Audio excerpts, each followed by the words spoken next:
All right, y'all, what is going on? Back with another video. Georgia Southern falls to Marshall 38-33.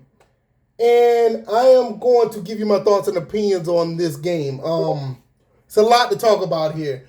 First and foremost, a lot of people, I ain't gonna say a lot of people, just don't go over to the Georgia Southern Discord right now. I'll just say that. I love those guys. They're good people, but there's a lot of frustration over there. A lot of frustration, and it's rightfully so. For me, I'm frustrated. Don't get me wrong, because there's a lot of dumb stuff that happened in this game. There's some terrible play calling, and to be quite honest, this is the first game. I mean, you could talk about all the other games that we dealt with last year, because last year was a gimme. I give you that. This year, you lost to teams that you probably were supposed to lose. I get that. This game right here is the first game that you can say that you're going to start questioning what in the hell Coach Clay Helton is doing. Because some of those play calls were abysmal. Some of the trick plays was unnecessary. The end-around stuff didn't make any sense. You forgot to run the ball with Jalen White. You forgot to even try to run the ball with O.J. Arnold. He was a healthy scratch. I guess you didn't want to use him. But Dingle was available. Terrence Gibbs was available. We just forgot to run the ball in certain times. And it was really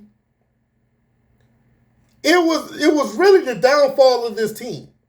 We were not able to get any movement to the point where we settled for field goals. You don't win games by settling for field goals. You just don't. We should have had at least 30 points by the middle of the third quarter. This game should have been a runaway by that time. But see, this is what I'm saying. We gave this game away easily. We just called plays that just did not work, or called plays that was unnecessary. You look at the stat sheet, which we're going to pull up right now. Davis Brin, 29 for 54, 307, 3 touchdowns, no interceptions. Now, when you look at that, you would think, hey, Georgia Southern's looking good. We did throw the ball 54 times, but he threw 3 touchdowns, threw for 300-plus yards, no interceptions. This is the problem. Jalen White only had 17 carries for 67 yards. And there were times that he was actually breaking tackles and running for big gains. A lot of those, at least 4 or 5 of those plays were for about at least 10 or more. Because he only averaged 3.9 a carry. You just found time to throw the ball more in the most unopportunistic times. Dalen Cobb had a rush. Like I said, you didn't use any of your other running backs. You didn't even try to expand or stretch out the defense. Make them think about the run. And it got to the point where they dared you to pass the ball because they knew that you was not going to run the ball. If that makes sense. They knew you wasn't going to run the ball, so I was like, okay, go ahead and pass it. We're just going to blitz the hell out of you. And that's what happened. Now, all things considering, we did not turn the ball over like crazy. We did a pretty good job of, keeping the ball in check, but you did not find a way. You did not find a way to continue to move the ball till you got into the end zone. They dared us to throw the ball. They want us to throw the ball. But the thing about that is as well, they want us to throw the ball short. They did not let anything go deep until Dalen Cobb got a good one. Dalen Cobb had a good one, and Jalen Barton had a good one. One for 43, the other one was for 47.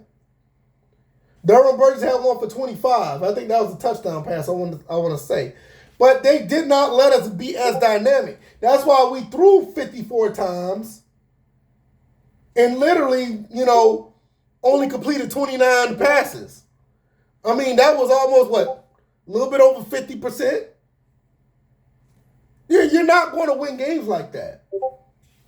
I think we should have continued to run the ball, and then we could have did some type of play action or whatever. We didn't do any of that.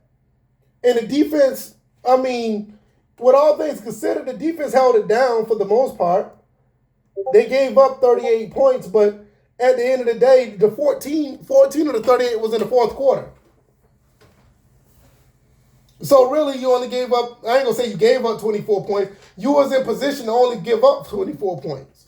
We should have done more with what we had. I'm just going to leave it with this. I'm going to say this.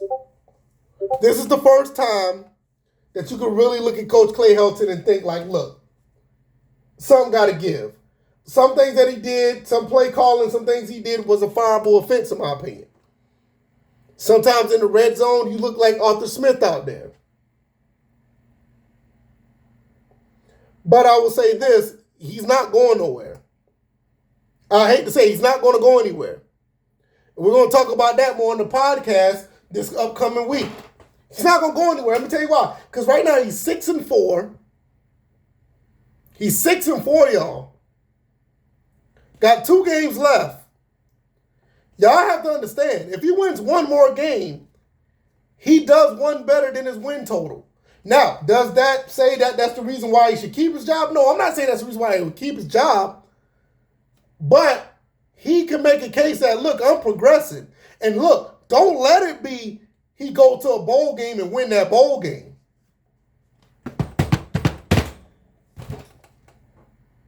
They go to a bowl game and win that bowl game. Even at 6-6, they go to a bowl game and win that bowl game. He's going to stay.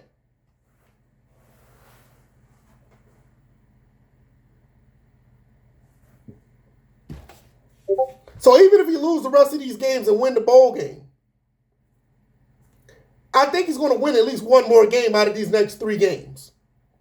So either way, he wins one more game, he goes beyond his win total. If he loses the rest of the games and win the bowl game, he's definitely not going nowhere. So if he finished at 7-6, he basically flipped what he did last year from 6-7. But we'll talk about that on the podcast on Monday.